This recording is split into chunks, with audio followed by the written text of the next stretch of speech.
My mother passed away early, so I didn't I didn't get to spend much time with her. But with our nanny, she sort of looked after us as kids and grew us up, and so she has had a big influence and still does to these days for me.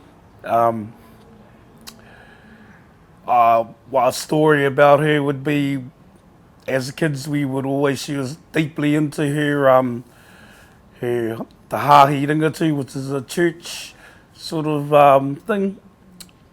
And we would, as kids, we would also always go to these huis, these taras, they called it, um, and we would jump on a van and all venture off early, sometimes early hours in the morning. It didn't matter what time, but we would all jump on this van and we'd head out to wherever the ra was.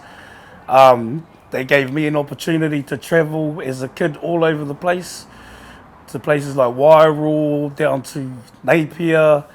And as a kid, because it was all on the marae, so we were living practically on the marae, which I hold dear to me now because just the values that they had, they would whakapono to their church. Yeah, I just thought that was kind of good to be growing up around for me. Just taught me things like whanaungatanga, um, tuakana teina, um, how to live close to each other, how to respect manaakitanga and all of that. My nan and of course their sisters also had they were what do you call their sister was Nani Ngoi, who was a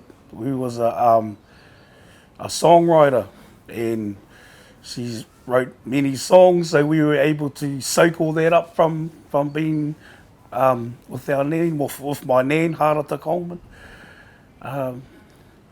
Yeah, there's just heaps of things that we learned as kids, just going on these little ventures with my nanny. So yeah, to this day now, she's like a big influence in how I want to try and be.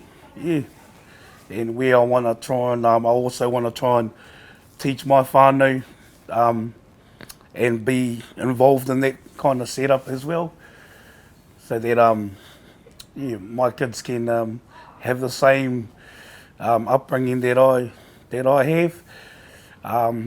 They don't have to follow it, but I'd like to just share that with them.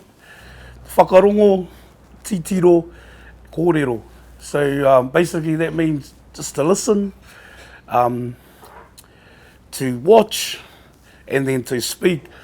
So the things that, the tikanga that I love about that is that everywhere you go you need to you listen, you see, so you listen, and then also you observe, so that where the titiro comes in, and then the kōrero is like it's like to bring it all out, so you take all this in, and then it's your chance to give back. So in simple terms, is whakarongo, titiro, kōrero is like for me, that's how we can weave our way through this world. It'll help us, if you just hold on to those things.